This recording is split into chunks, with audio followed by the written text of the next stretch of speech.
Καλώς ήρθατε στο πρώτο επεισόδιο της δεύτερης σεζόν του Thinkability. Αυτή τη φορά το πρώτο επεισόδιο σχετίζεται με το γιατί να διδάξουμε τη σκέψη. Και συγκεκριμένα όχι για οποιοδήποτε είδος σκέψης, αλλά για την καλύτερη σκέψη. Ναι, αλλά τι ορίζουμε ως καλή σκέψη, Άννα? Σίγουρα δεν είναι μόνο ένα ζήτημα IQ ή γνώσεων, αλλά περιλαμβάνει και κριτική, δημιουργική και φροντιστική σκέψη. Ωστόσο, συχνά θεωρούμε αυτονόητο ότι η σκέψη καλλιεργείται αυτόματα. Γι' αυτό και οι περισσότεροι μαθητές μαθαίνουν τι να σκέφτονται, αλλά όχι πώς να σκέφτονται. Και αυτό είναι το πρόβλημα, γιατί όπως είπαμε, η σκέψη είναι η ικανότητα να αξιολογούμε πληροφορίες και να αντιμετωπίζουμε περίπλοκα ζητήματα. Και έπειτα να λαμβάνουμε υπεύθυνες αποφάσεις που απαιτούν όμως να έχουμε στοχευμένη εξάσκηση. Οπότε ο σκοπός δεν είναι να μένουμε στην προφανή λύση, ιδίως όταν έχουμε δύσκολα προβλήματα και πρέπει να σκεφτούμε διάφορες προσεγγίσεις, αλλά πρέπει πέρα από τις πληροφορίες που δίνονται να προσπαθούμε να αναζητάμε τις κρυφές υποθέσεις. Και αυτό αναδεικνύει την σημασία του προβληματισμού, δηλαδή να αναλογιζόμαστε ώστε να κάνουμε καλύτερες σκέψεις. Σίγουρα η σκέψη συμβαίνει με πολλούς τρόπους, αλλά εδώ προκύπτει και το ερώτημα τι είναι καλή σκέψη, αλλά ίσως και το τι δεν είναι καλή σκέψη.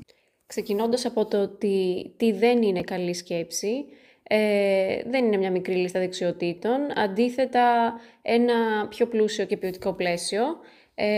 Και πιο συγκεκριμένα η καλή σκέψη είναι δίκαιη, διερευνητική, σαφής, βαθιά και πιο ενεργή. Ακριβώς, γιατί αυτά δεν είναι απλές δεξιότητες, αλλά στάσεις απέναντι στη σκέψη. Τρόποι να προσεγγίζουμε το κάθε γνωστικό ή καθημερινό πρόβλημα με ποιότητα και προσοχή.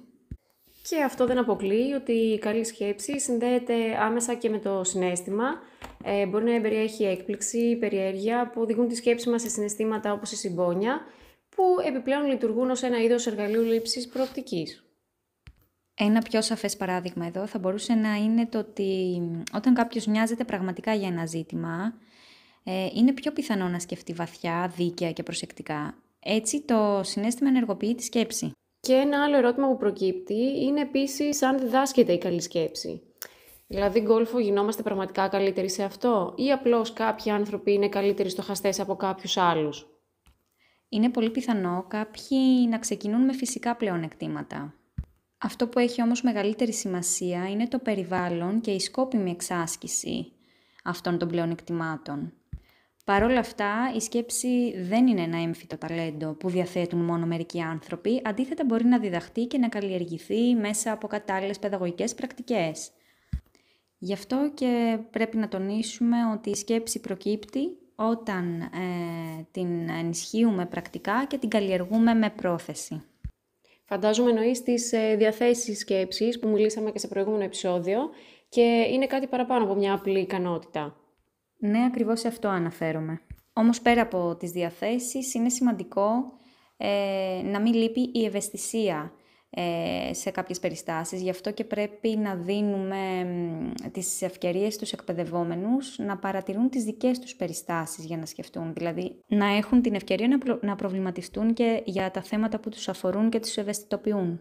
Αυτός είναι ένας τρόπος που συγκαταλέγεται στις στρατηγικές ή στον τρόπο καλλιέργειας της διδασκαλίας της σκέψης στους μαθητές. Ένας άλλος τρόπος που θα μπορούσε να συμβεί μέσα στην τάξη, Άννα? Είναι η στρατηγική της επισήμανσης και της εξήγησης, με τις οποίες οι εκπαιδευτικοί θα μπορούσαν να ενθαρρύνουν τους μαθητές, να προσέχουν πού και πώς χρησιμοποιούν τις σκέψεις τους, ενισχύοντας έτσι και τη μεταγνωστική τους επίγνωση. Ωραία, και μια ακόμη στρατηγική είναι ένα είδος μέτρησης της κατανόησης, δηλαδή να ζητάμε στην ουσία να υπερβούμε τις πληροφορίες που δίνονται για να διευρύνουμε τις έννοιες και να τις βάζουμε σε λιγότερο οικίες καταστάσεις, να τις τοποθετούμε σε διαφορετικά πλαίσια και συμφραζόμενα. Και επιπλέον στρατηγικές είναι, όπως έχουμε ξαναπεί, ρουτίνες σκέψης, οι οποίες είναι μικρές επαναλαμβανόμενες τεχνικές που βοηθούν τους μαθητές να κάνουν τη σκέψη τους πιο ορατή, ρωτώντας τι βλέπω, τι σκέφτομαι, τι αναρωτιέμαι. Υπάρχουν πολλές στρατηγικές. Αυτό όμως που καλύπτει τις ανάγκες του σήμερα, ποιο θα έλεγες πως είναι? Ενδιαφέρουσα ερώτηση. Εγώ θεωρώ ακούγοντας και τους συνομιλητές του επεισοδίου, ότι είναι η καλλιέργεια της κουλτούρας σκέψης στην τάξη, όπου η διερεύνηση, η σαφήνεια και το βάθος θεωρούνται σημαντικά σε μια κοινωνία πόλωσης. Δηλαδή, γύρω από πολλά ζητήματα, πολλές φορές η σκέψη είναι πολλωμένη, ισχυρή και έντονη προς μία κατεύθυνση.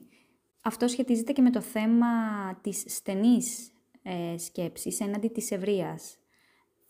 Οπότε χρειάζεται να αντιμετωπίσουμε αυτή την πόλωση με την διερεύνηση. Έχεις δίκιο, γιατί συχνά κυριαρχούν δυνατές φωνές και δεν μπορούν να ακουστούν κάποιες διαφορετικές απόψεις, οι οποίες φημώνονται. Αυτό δεν σημαίνει ότι πρέπει απαραίτητα να αλλάξουμε τη γνώμη μας, αλλά τουλάχιστον να μπορούμε να καταλάβουμε τις άλλες απόψεις χωρίς να τις απορρίπτουμε.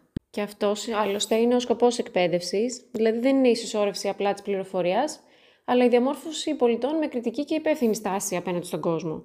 Ιδιαίτερα σε μια εποχή με πολλές προκαταλήψεις που οδηγούν τη σκέψη προς ορισμένες κατευθύνσεις. Γι' αυτό το λόγο η σκέψη είναι το εργαλείο με το οποίο μπορούμε να ασκήσουμε τα δικαιώματά μας και τις ευθύνες μας σε ένα δημοκρατικό πλαίσιο. Γιατί χωρίς καλή σκέψη νομίζω ότι και η ελευθερία χάνει την ουσία της. Το συμπέρασμα λοιπόν είναι πως η σκέψη μπορεί και πρέπει να διδαχθεί και όχι ως απομονωμένο αντικείμενο, αλλά ενταγμένη σε κάθε γνωστικό και κοινωνικό πεδίο.